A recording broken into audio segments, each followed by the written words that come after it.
We're going to be covering some international news here, because some crazy stuff has been happening in a very close ally to my country, America, that being the Philippines. I understand I've got a relatively moderately sized Filipino audience, and when I heard about this story, and, well, I have a few Filipino friends that have ranted about this story to me, showed me a few clips related to it, and I decided it would be good to cover. And that's why we're here today. But there's a little bit of historical context I have to give, and while I don't know enough to be very comprehensive, I know enough to give you guys the most essential basics. You see, prior to the current regime was the Duterte regime in the Philippines. A extremely right-wing, basically Filipino Ronald Reagan on steroids style, anti-crime, anti-drug, right-wing government that was heavily focused on using the implementation of a hardcore police state in order to instill some veneer of justice. Under Duterte, people were not happy. They basically would just kill you if you, sold weed, I'm pretty sure. It was a nightmare. And so as you can imagine, the people of the Philippines were like, alright, maybe we should go for a party that is very opposed to these guys. Now, who could be more opposed to the drug war, super tough on crime, but way too far on it party than the literal criminal organizations in the Philippines? That is when the Marcos regime came to power. Sort of an overcorrection from what was had before, because now the Philippines government is run by criminals. Now, I don't mean I'm not saying that in the hyperbolic way. You know how in America we say, politicians are criminals. No, in the Philippines, politicians are criminals. If cartel members were running for office type shit, okay? Well, that might be a little extreme, but you know what I mean. Now, I've talked about the feud between the Marcos family and the Duterte family. I've talked about the massacres and horrible atrocities committed by both regimes, but what I want to talk about today is the corruption, because that is the talk of the town right now over in the Philippines. You see, 2 senators in the Philippines are currently embroiled in scandal, deep in scandal over the claims that they have been embezzling money. Now, the Philippines, if you guys have never looked at a map before, I'll tell you, is very tropical. A lot of it is flat. A lot of it is coastal, especially its most important cities, and is very prone to floods, particularly when typhoons hit. I think that it's typhoons they have, if I'm not mistaken. They hit and they cause damage. A lot of people die. A lot of people get hurt. A lot of money and property damage ends up getting done. And so, as you can imagine, the idea of a flood control unit of government sounds very important, very valuable. Maybe one of the most important branches or sectors of the Philippines government, right? Well, what if 2 Filipino senators are using this flood control commission to embezzle money? Because they are literal criminals, a government of criminals.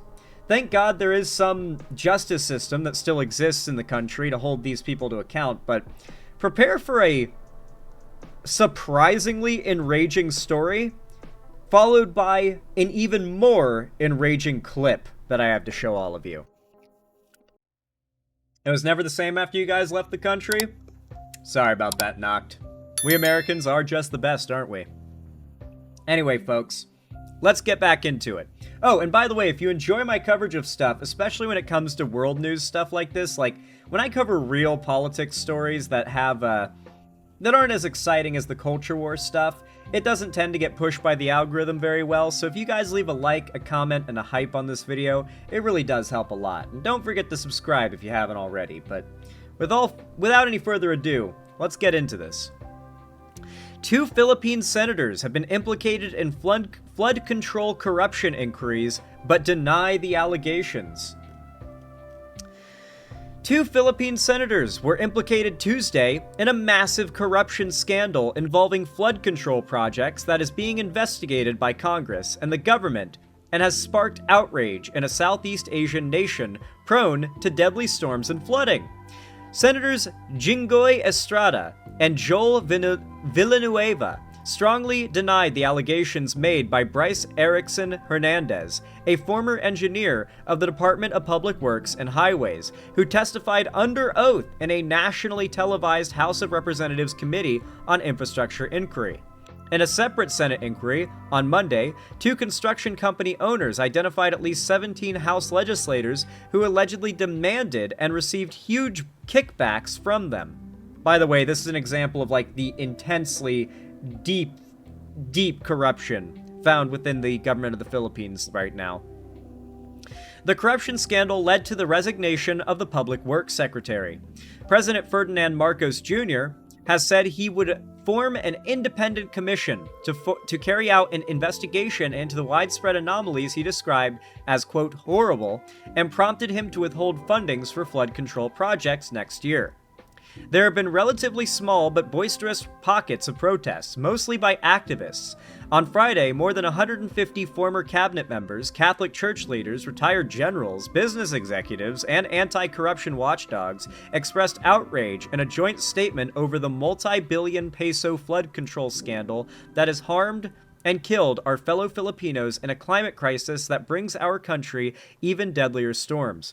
Based and true as fuck, everything they just said. Mind you, it is the communities in the Philippines with the least amount of money who are the most susceptible to the most dangerous aspects of these floods. Like, the wealthy people are not as likely to be affected by this stuff. They don't need this flood commission to do its job as well as the poorest of people. Like, the people who live in ramshackle tenements and, like, slums. Like, genuine slums. They need this more than anyone else. During questioning by House legislators, Hernandez expressed fears about his safety and said Estrada allegedly received a 30% kickback from 355 million pesos, 62.2 million USD, worth of flood control projects, while Villanueva allegedly got 30% from 600 million pesos, or 10.5 million USD, worth of such projects in 2023 in Bulacan, a flood-prone province north of Manila.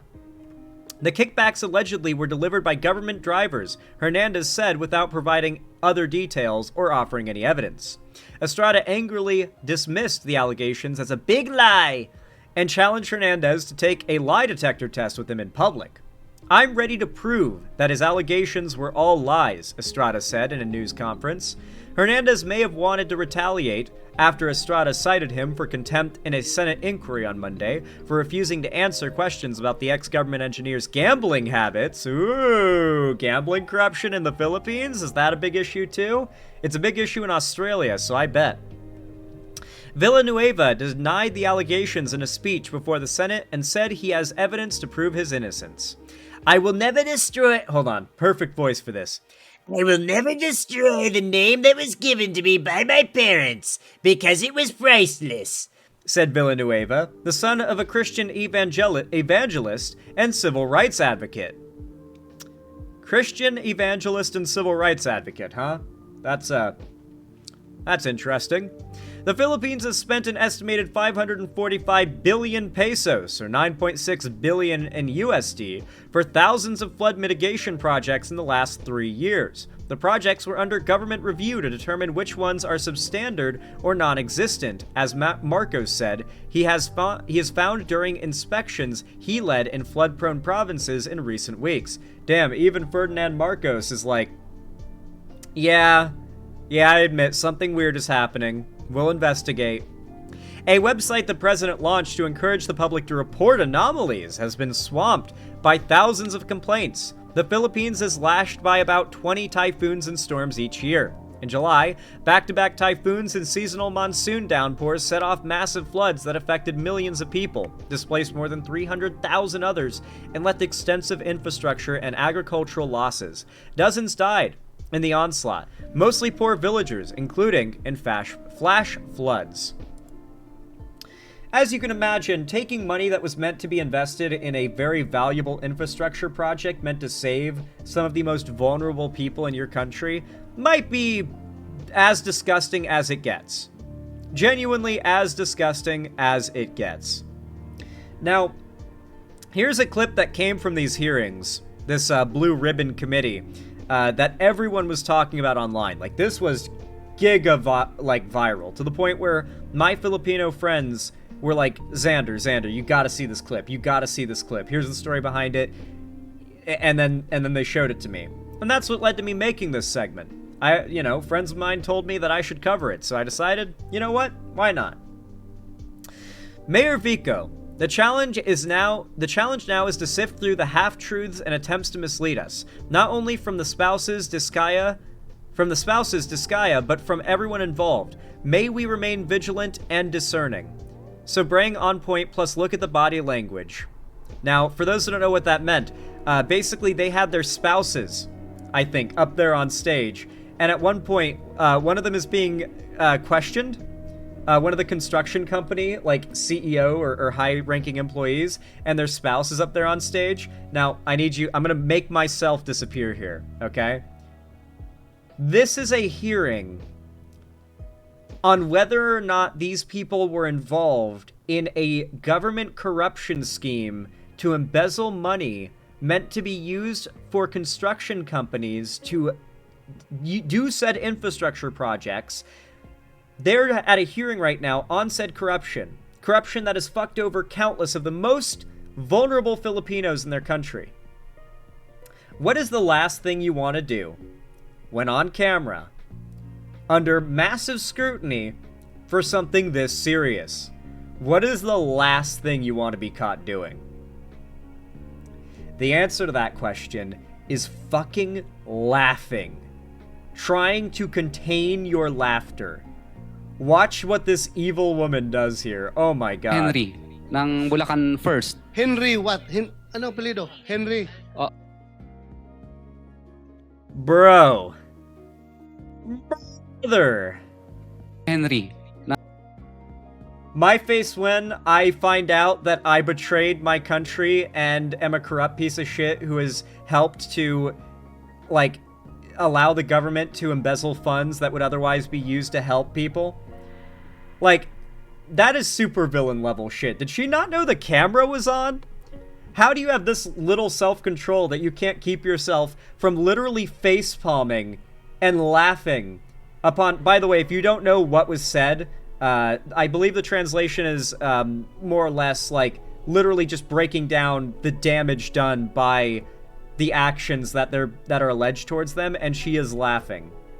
It's like if someone was accusing you of doing something horrible and was elaborating on how horrible that would be if you just started giggling to yourself as they explained. It could not be a worse look.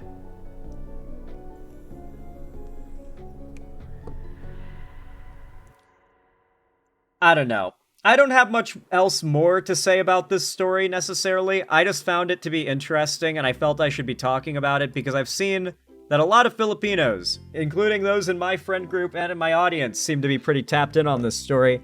And as a political content creator, I don't want to pigeonhole myself into only talking about events in American politics. Plus, I imagine I tricked a bunch of people who showed up just for the Charlie Kirk thing into learning about some real global geopolitical bullshit today.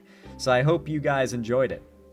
If you guys like this segment, if you found it entertaining, educational, or enjoyable in any way, then please consider leaving a like and a comment down below, and maybe even a hype as well to boost the channel and the algorithm. It really does help a lot, I mean it. And of course, if you want to see more from me, consider subscribing and ringing the bell icon to turn on all notifications so YouTube actually tells you when I go live or upload new videos in the future.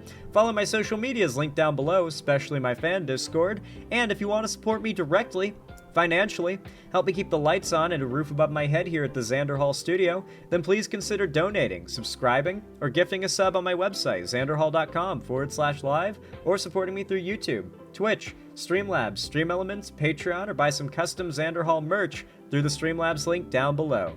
Regardless of how you support me though, thank you all so much for watching, and as always, have a good one.